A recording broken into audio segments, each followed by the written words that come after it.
worked in mortgage servicing for 18 years. Prior to becoming a Ginnie Mae issuer support analyst, I worked for a couple of different mortgage services in the Atlanta, Georgia area. I began servicing Ginnie Mae reverse pools in 2010 and Ginnie Mae forward pools in 2013. Steve, please introduce yourself. Good morning. My name is Steve Audie, and I've been supporting Ginnie Mae programs for about 20 years. I'm involved in the MBS program and work primarily on the technology side, the software and the systems that support Ginnie Mae, and also with data disclosure, the loan and pool output to investors post-issuer reporting. And now I will turn it over to Gail to introduce herself.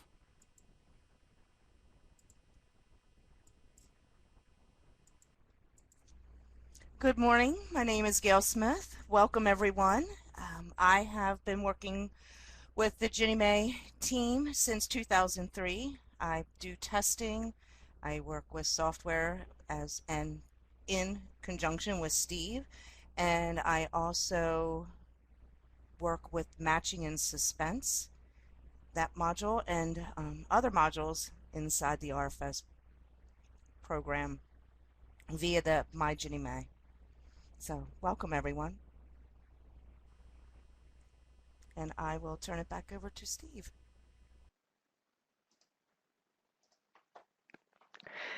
Thank you, Steve.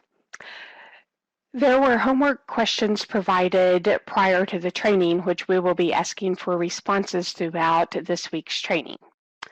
So we are actually going to use some of the annotation tools that Steve just spoke about. So please raise your hand if you are new to the Ginnie Mae program. So the little hand should be up there at the top in the middle of the bar. Okay. Well, it looks like we've got quite a few new folks. Sarah, if you could please clear the hands. And then our next question is raise your hand if you have experience with Ginnie Mae reporting.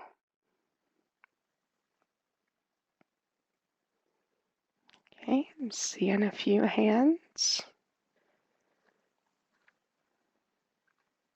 Okay, thank you so much. Sarah, could you please clear the hands? As your first homework question, please use the chat box to share the number of pools that you have issued and or service.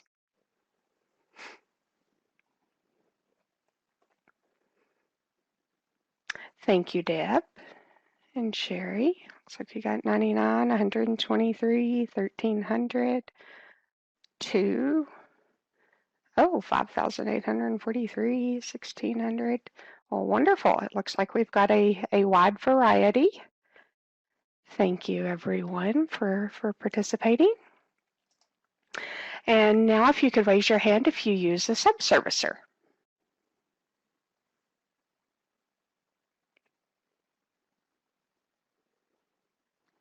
Okay, I'm seeing a few hands.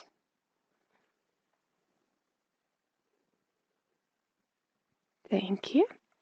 Sarah, if you could please clear the hands. And then in the chat box, could you let me know if you use an in-house system or a service bureau? Also, which servicing system do you use?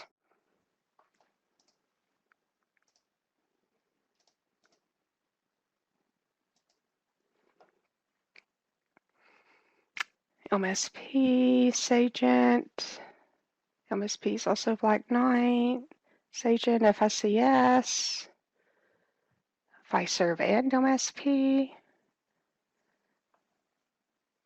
Okay, wonderful. Thank you everyone for participating.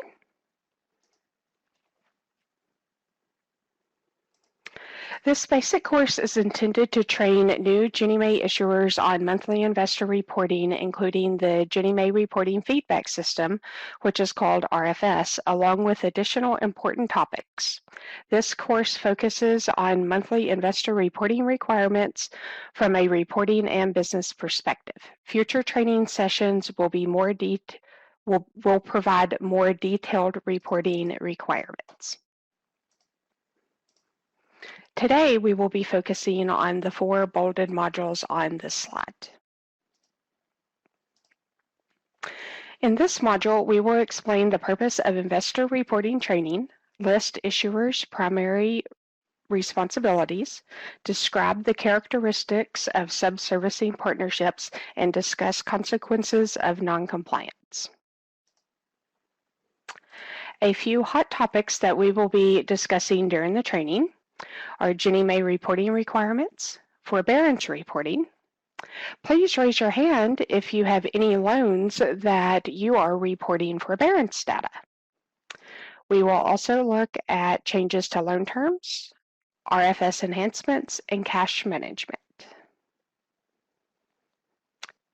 Okay, I see a few raised hands. Wonderful. Sarah, if you could please clear the hands.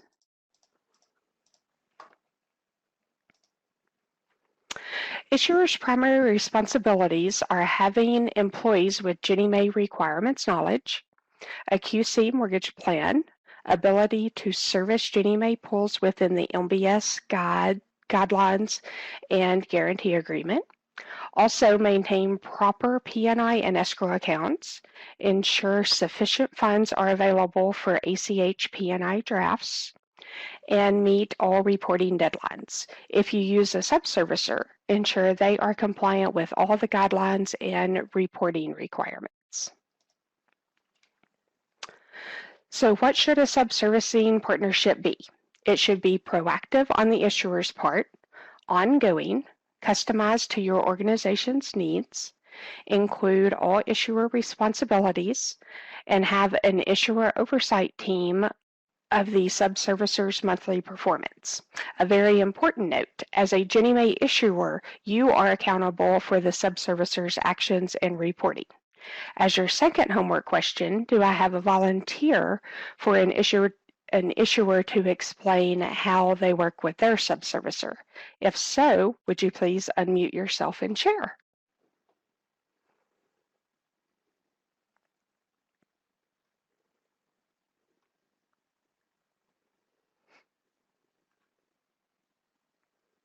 Do I have any takers?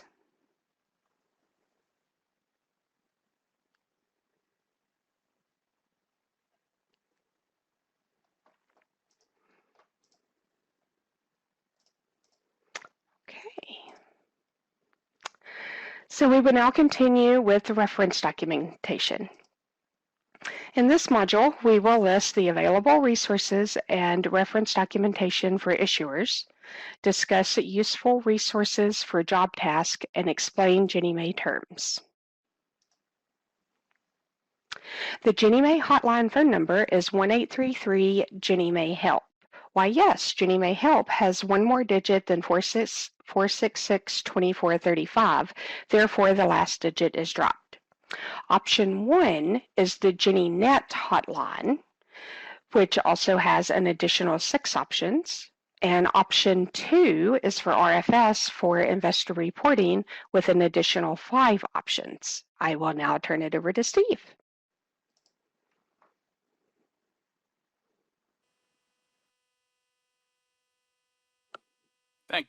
Thanks, Christy. All right, now we're going to go to the GinnieMae.gov website. As you can see, the picture of the barn there is one of 8 different scrolling pictures that are on the site. And if you would raise your hand if you have visited the GinnieMae.gov website.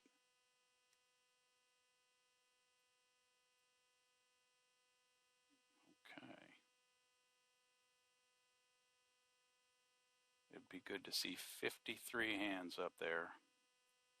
Okay, well, I see some people have.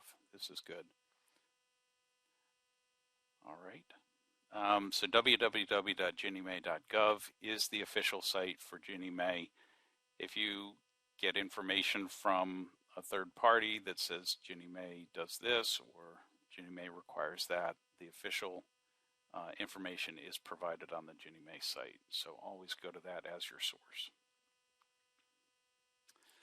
All right, on this slide, we can see the there are a couple different options for you to provide information for you to be able to report for Ginnie. There's an issuer resources link, and under that this has got a lot of good information.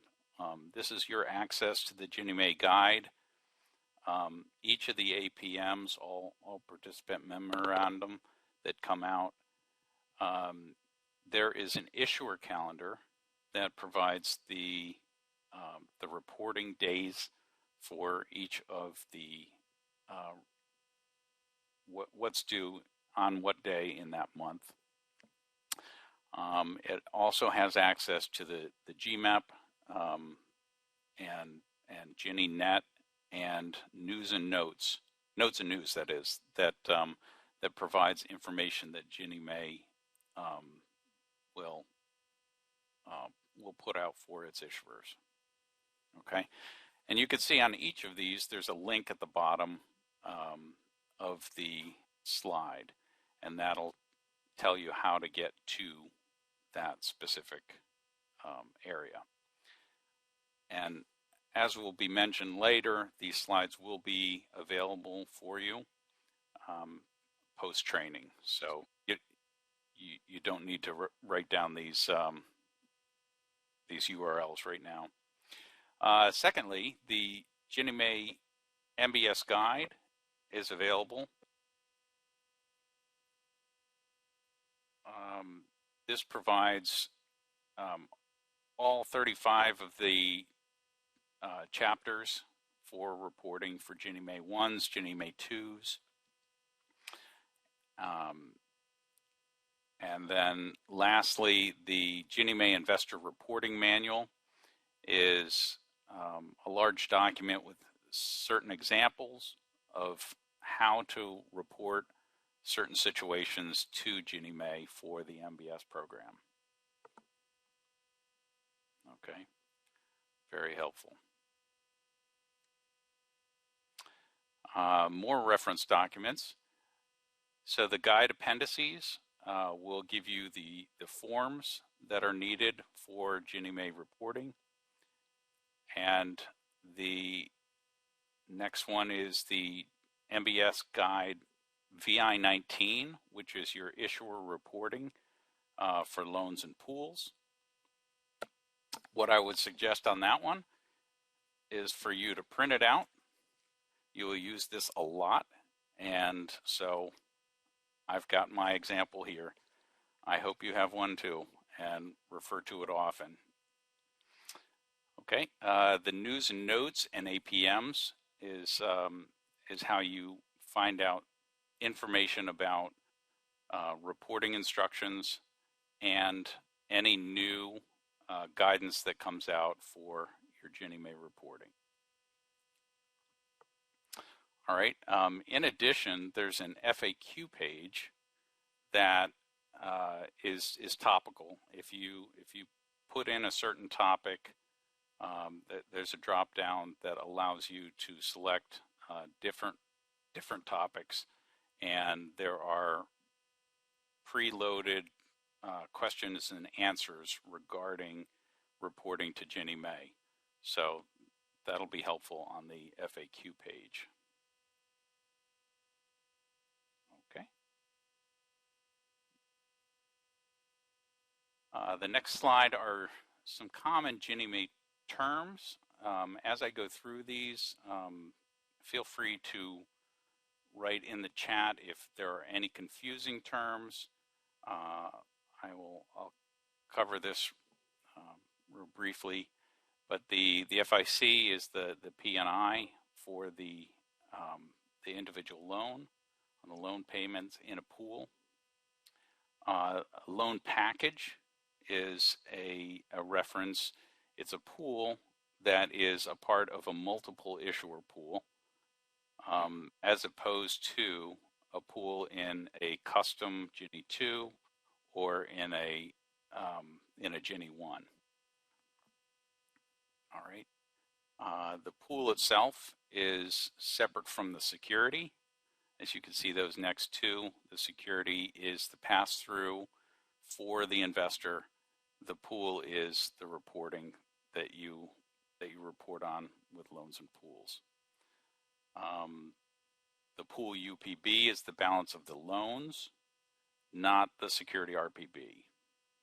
Okay, the security RPB is the balance of the security. So on day 3, we'll talk about the calculations for pools of security. And the last one there, the WAC and WHERE, is the weighted average interest rate or the weighted average coupon. Okay. In Ginnie 2s, those could be different, and in Ginnie 1s, they all have the same interest rate. All right. Now I will pass this over to Christy with the next slide. Thank you, Steve. The next section is RFS reporting timelines. In this module, we will cover RFS monthly reporting deadlines for pools and loans, describes the sequence of actions within the timeline, including the deadlines of reporting pool and loan data, and discuss when critical exceptions must be cleared.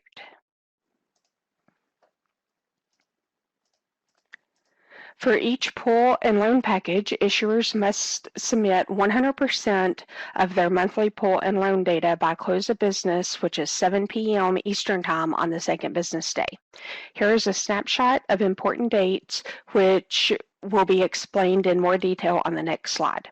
A quick story. A few months ago, we had an issuer who failed to report all of their pool and loan data. Therefore, they were reported to Ginnie Mae as missing the 7 p.m.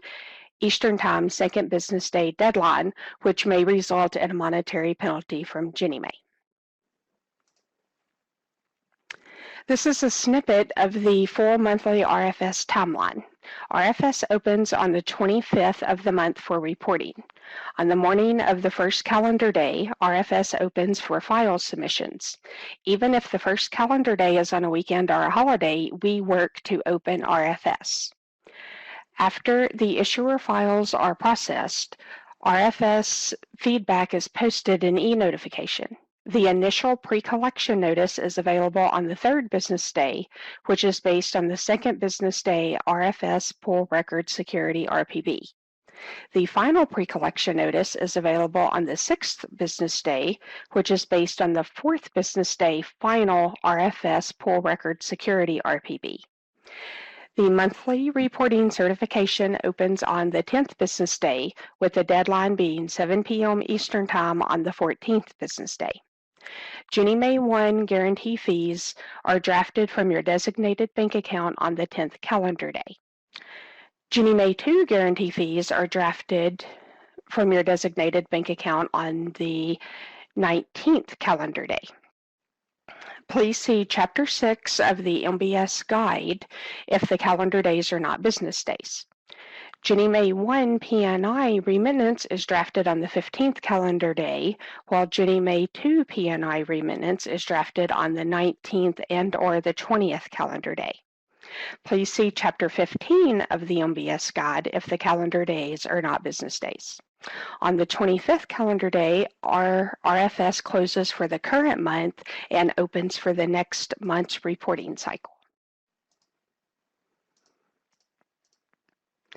This slide and the next two slides are completely monthly investor reporting workflows. We have received feedback from issuers that use this document every month to check off the completed activities. This begins on the 25th calendar day when RFS opens and continues through the 4th business day. Would you please raise your hand if you would use this document to ensure you are meeting deadlines? Also, this document was provided prior to training as a PDF for your reference. Okay, I'm seeing a few raised hands. That's wonderful. Thank you, Sarah. Please clear the hands. This slide shows the fifth business day through the 20th calendar day.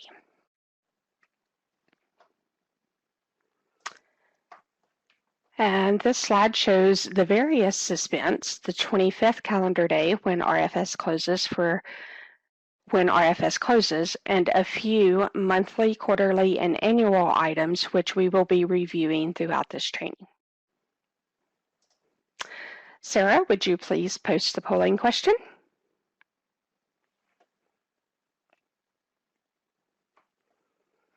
Okay, if everyone would please select A, B, C, or D. The question is, what is the deadline for reporting 100% of pool and loan data?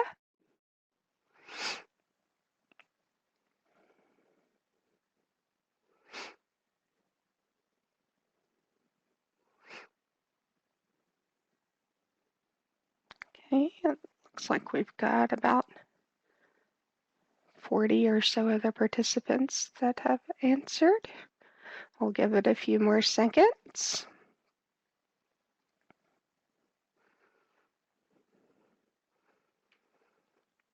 Okay, I will now end the poll. And it looks like that 25 of our participants selected the correct answer, which is C, the 7 p.m. Eastern Time on the second business day is when all of the loan and pool data should be reported. Thank you, Sarah. If you could remove the poll, thank you.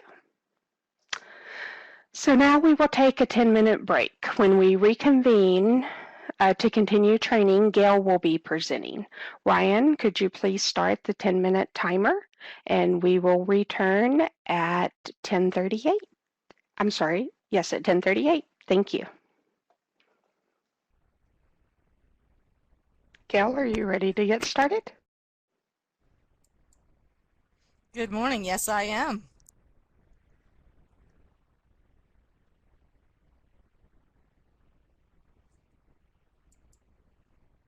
Oops. So, sorry, earlier I forgot to turn my camera on and share. Again, my name is Gail Smith, and I will be talking about e-notification today. So, in this section of your training, we're going to describe the things that you can find out in e-notification, where to find critical job alerts, recognize what information is available in e-notification, how to resolve issues that you find in your e-notifications.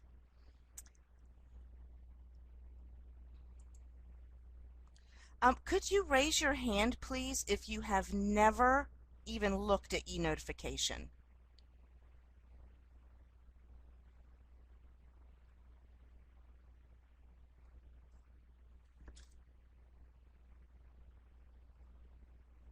Okay, I see there are a few people that have never seen e-notification, and that's perfectly fine. That's why we are here, to discuss this and give you some guidance on how to use e-notification.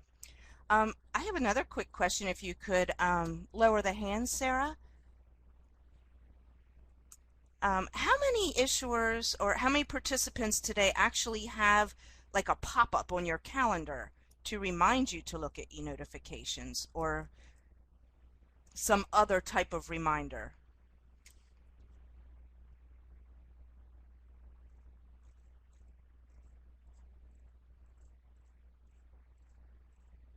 Okay, thank you, Cheryl. I see one hand raised. So that's good. I personally, when I first started working in RFS, would put a pop-up on my calendar for myself until it became like ingrained that I do this on a daily basis, maybe twice a day. Look at your e-notifications. There's a lot of good information to be found inside your e-notes. Excuse me. E-notification is an online function. It's accessible through the Ginnie Mae Enterprise portal, through the My Ginnie Mae. And it's a module inside RFS, and you go down and you select on your drop-down menu the e-notification module. E-notification directly supports a wide range of monthly investor reporting and related activity by providing notices and content. Could be reports, documents, files, then it's all accessible online. Some of the notices that do come out is a PA functional acknowledgement, a PA exception feedback notice, pre-collection notices, daily and monthly unique loan IDs, new pool data quality, matching and suspense notices, various suspense notices, and other items such as LOC letters, notices from Ginnie Mae announcing APMs, RFS enhancements, MWX issuer detail report, issuer outreach, calls, modernization updates. There's a plethora of information that can be found in your e-notifications.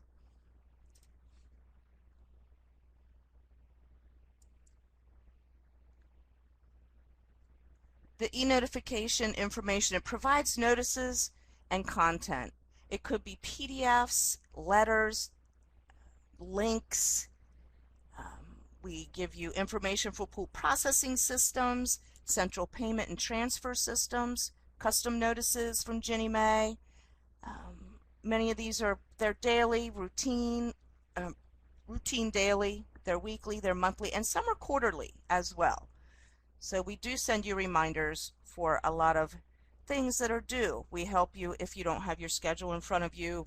We do send you reminders.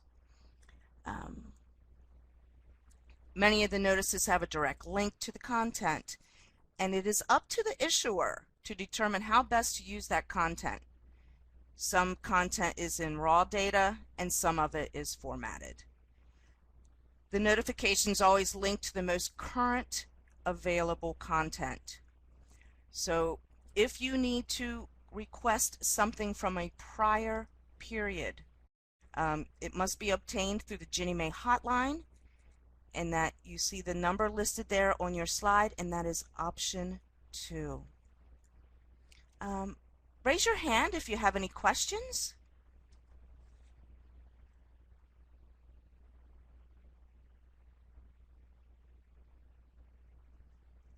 I don't see any. Okay. So as I said earlier, accessing e-notification, you will go into the Ginnie Mae Enterprise portal through My Ginnie Mae, and then in your RFS drop-down menu you will select e-notification.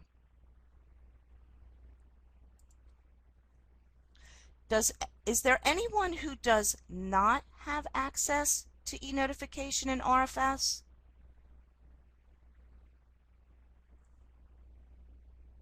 If you can, raise your hand.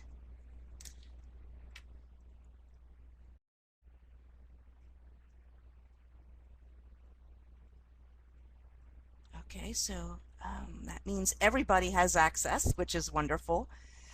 Does everybody know how to check e-notification? And if you do, would you either type it in the chat or unmute yourself and let us know? Oh, thank you. Marissa, I see your group chat and you're very new, so okay. You would go into RFS if you have access to that, and that's where you would find your e-notification. So if you have access to RFS, you can chat that to me, and if you need some guidance, we can certainly help you. That's no problem. And Ruth, the same.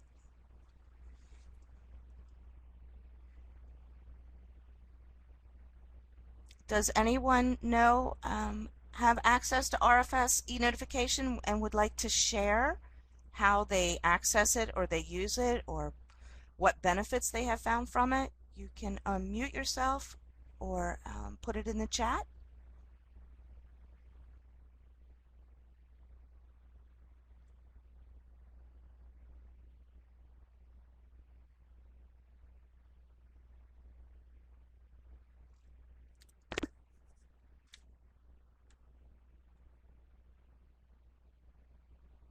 Okay, well, if we have no one that wants to share today, we will move forward.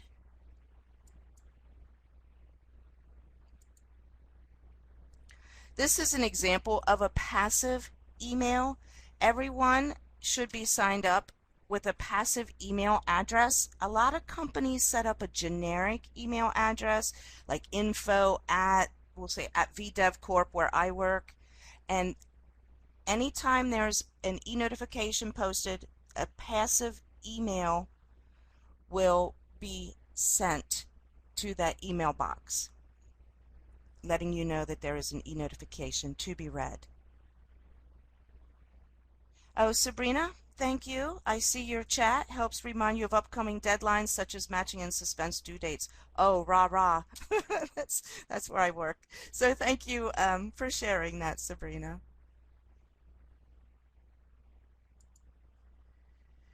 So here's an example of your inbox and what the posted e-notifications are. So you can see some are in black and some are in red. Could someone kindly share in the chat box what the difference is between the black and the red type?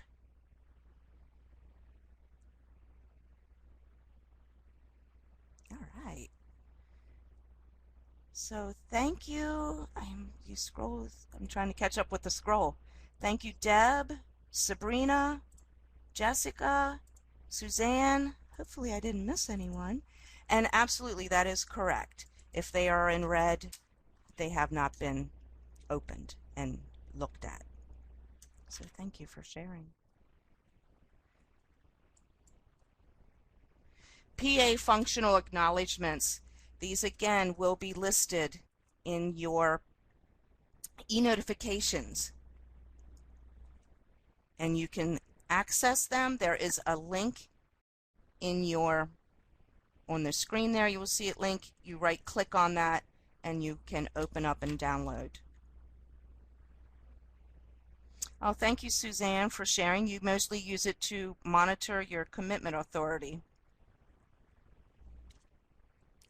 Does anyone else have any questions? Please put them in the chat as I move to the next slide.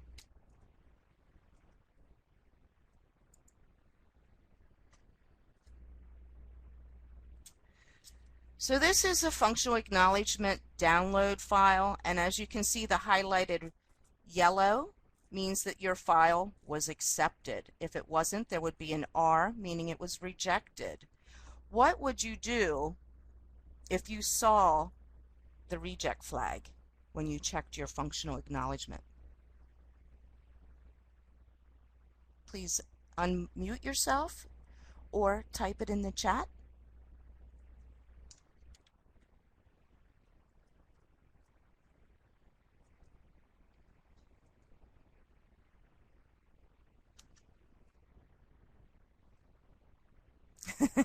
Thank you, Deb.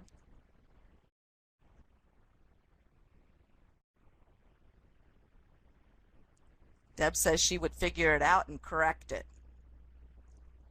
Does anybody else have any other things that they might do?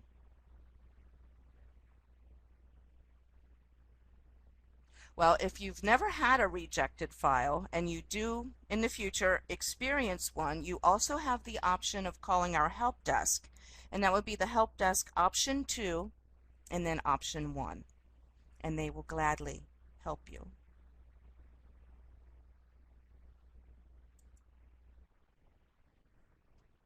Exception feedback notification example. This is an example of what your e-notifications, again, what they would look like. This is for pool accounting exception feedback. Again, we provide you an e-notification, and then there is a link for you, so you may open up that file directly.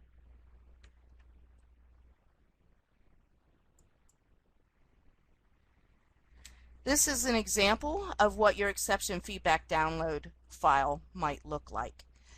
We had some homework, and how has this download file helped you complete your job?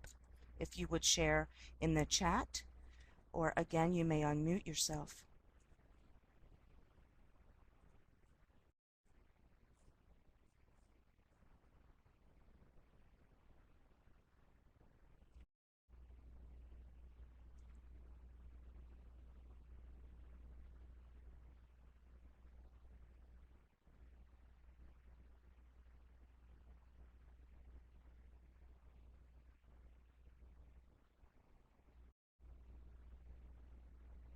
Thank you, Sabrina. Sabrina says helps her to determine exceptions for pools and loans. Sabrina shared determining missing, scrolling fast. Determining missing pools and loans as well. Jessica has shared that it allows us to put it in Excel format so we can organize it how they want to work through it. Adam has shared it helps us make sure any outages are cleared and all of our reporting is accurate on pool and loan level. Thank you guys so much for sharing.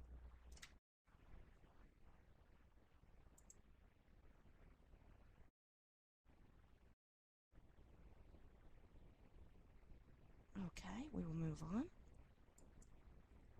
So this is an example of a pre-collection notice. It's posted on the morning of the 3rd and the 6th business day. And Christy, if you would not mind sharing the red box that is highlighted, if you could share a few comments on that if you are with us. Oh, absolutely, Gail. This would be the actual amount that the top amount is the guarantee fee ACH draft amount, and then the second line would be the ACH draft amount, which would come out of your P&I account. Thank you, Christy. You're welcome, Gail. So we have our first polling question, and that is, what is the deadline to report 100% of pool and loan data?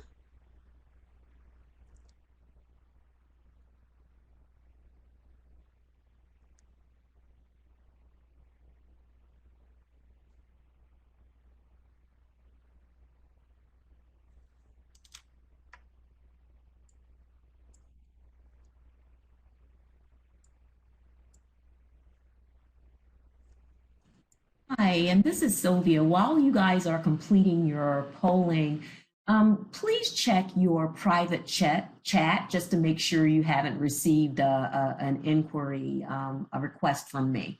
So while you're doing that, if you could just check your private chat just to make sure, just about 3 of you received a private chat. Just want to make sure you got it. Thanks.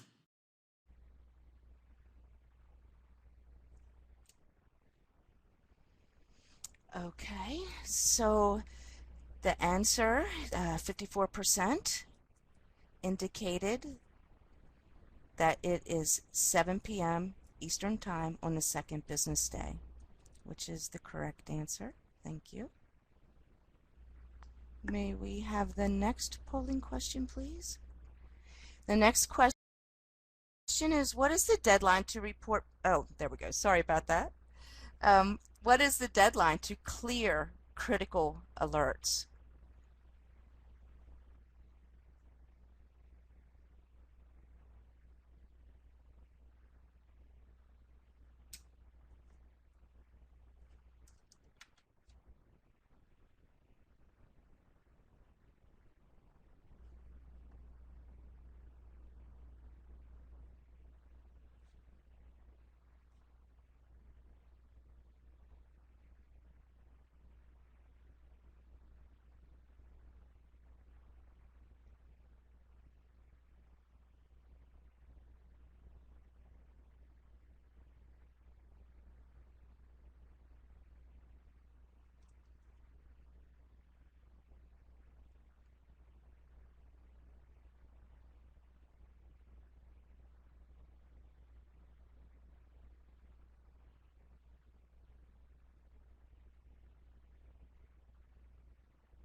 Okay, looks like not too many more votes are coming in, and 21 or 58% of you selected C, the correct answer, 7 p.m.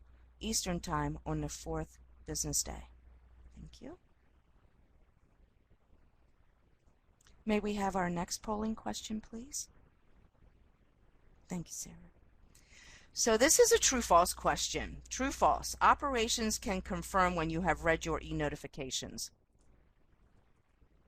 And this goes back to when we were talking about the black and the red on the e-notification, where most of you had told us that if it was red, it has red ink, it has not been opened. But can we see, operations, can we see if you read your e-notes?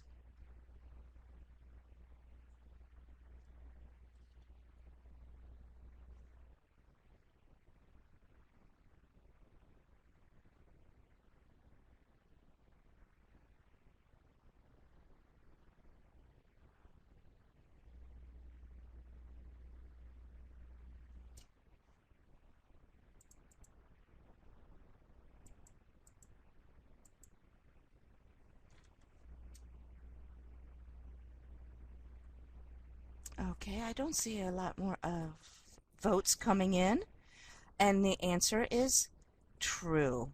We can see if you read your e-notifications or not. Any questions, comments? Okay, thank you.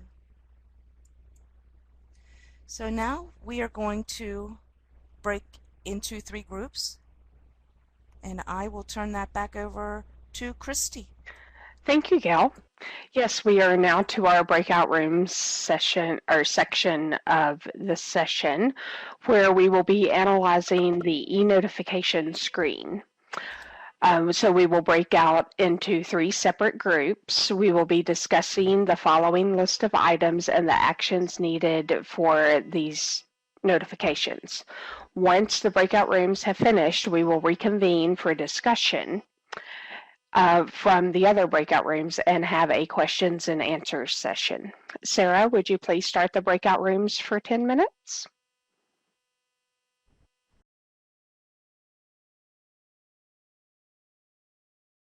Bank of New York Mellon forms. So. Okay, well, it looks like our breakout rooms have ended. So it looks like we are all back together. So Jessica, from my breakout room, would you like to discuss what we talked about in our breakout rooms? Sure. So we discussed the unique loan IDs, which I was just saying, I do download that to an Excel format and use those. It gives you the Ginnie Mae ID for your corresponding loan number. And we use that to set up the pools. And we also discussed the pre-collection notices, which are provided in both a text and a PDF format. And we download both of them just to have them. And I think I only actually use the PDF format. But we do save both of those just to have as a record. Was there anything else? Did I miss something? On the PA exception feedback, you said that you actually go to the exception feedback and the download screen. You don't actually download that from e-notification. Right. Yep, correct. Right. But so I did just learn, because I didn't know, that the e-notification actually provides you the original file that you could go back and reference. So that's something new that I didn't know. Wonderful. And then the PA functional acknowledgement, that's actually on the download screen and in e-notification. Okay. Right. And then like our issuer detail report and the CAVs and the matching and suspense, we're going to be discussing those in future trainings. So Gail, would you or someone from your group like to add anything from y'all's breakout room? Oh, hi, Christy. No, I believe probably all of our groups shared about the same thing. We were talking about all those screens and what you can do.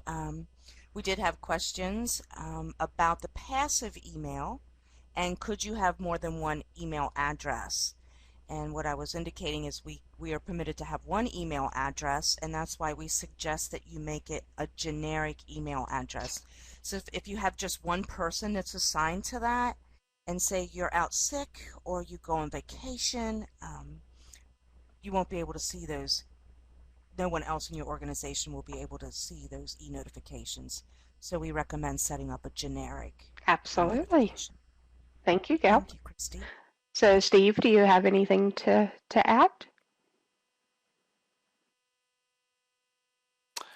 Sure. Our group talked a little bit about the commitment authority e-notifications, and we also covered the pre-collection notice. We talked about the unique loan IDs as those come out from pooling, and the fact that the e-notification mailbox is the last 30 days worth of e-notifications, and the importance of checking it, once or twice a day, because different things come out at different points throughout the month, and so it's good to check it daily just to make sure that you're not missing anything. Fabulous. Fabulous. The one other question that we had in our breakout room is if we would be discussing any of the master agreements. And I explained that we would a little bit on Friday, but mainly the master agreements are a Bank of New York Mellon process. That they handle all those like original forms and those type things. Okay.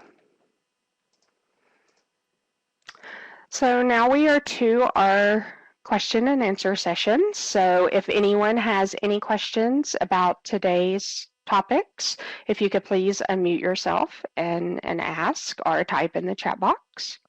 We have also provided our email addresses for Sylvia, myself, and Gail and Steve at the bottom of this slide. So you are welcome to reach out to any of us for any questions that you may have. So if anyone has any questions, please unmute yourself. Hi, this is Lorraine. I have a couple questions. Sure. Okay. The first being, do you know, it's a boning question. Do you know how, if, or when we receive notifications that they update their forms, like the 11702s, when they provide updated versions? And that was my first question.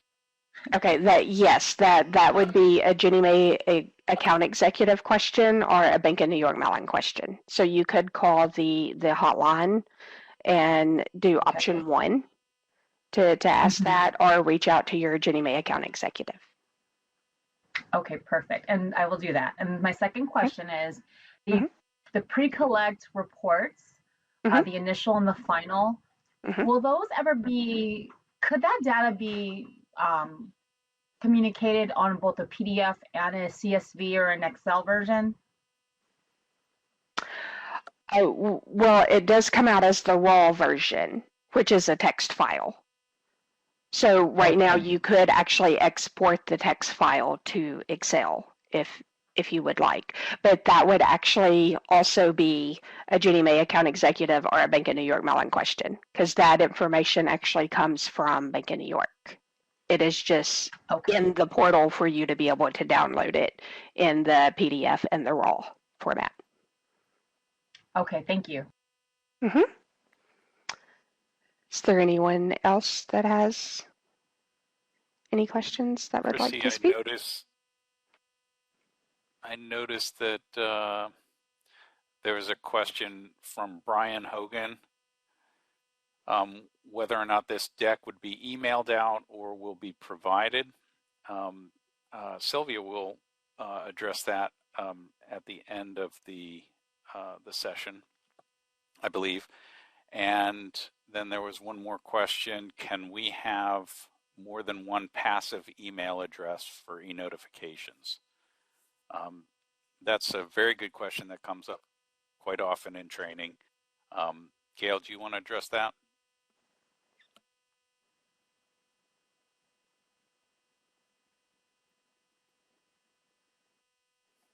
Oh, Gail, we can't hear you.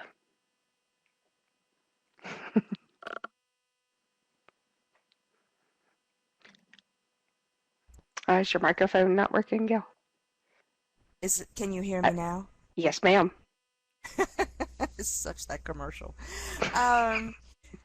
I think of that all the time. So anyway, yes, that is a great question, Suzanne. In e-notification, we are limited to one email address. So what we suggest is that inside your organization that you create a generic email address, like maybe info, for me, maybe it would be info@vdevcorp.com. And then once you have that generic email address set up within your organization, you can allow others in your organization to access that one email address. That way several people can be reading the passive e-notifications. Does that make sense? Did I clear that up for you, Suzanne? She has a follow-on comment.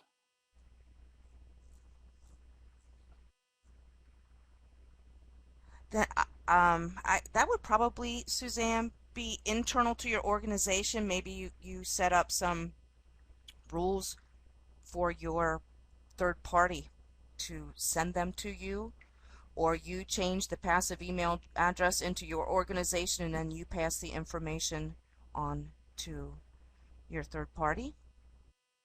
I don't know if anybody else has this issue or how they handle it. Please share. Oh, thank you, Deb. Deb said create an internal email group. Thank you for sharing that.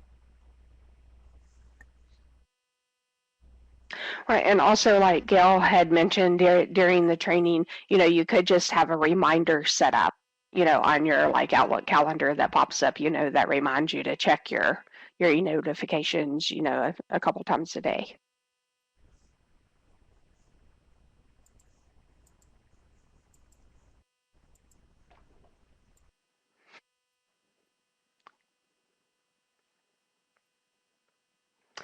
Question, how do we update the passive email? Gail, I can go back and try to find that slide.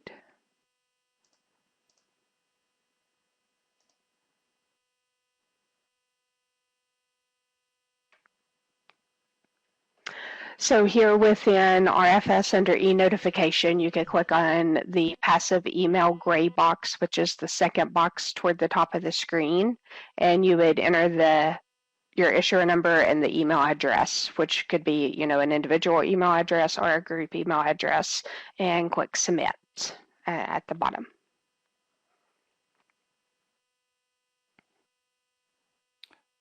So, Christy, there's a follow-on comment by Meng about changing the existing one. They've already have one that's submitted, and the process for... Right, so it would be exactly the same. You would just go back into the passive email gray box and you could update it. So anyone that has access to e-notification can go out there and update the email address, and then you would just click submit. Okay. So do we have any other questions from anyone that would like to unmute yourself or type in the chat box?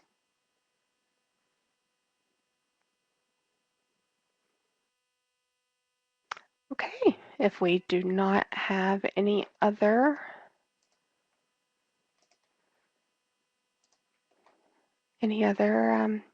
questions, then I would like to thank everyone for your attendance and attention today. We hope you join us Wednesday for our next session. We will be covering the RFS report of pool and loan data, the RFS exception feedback, and an overview of the reporting workflow. I will now turn it over to Sylvia.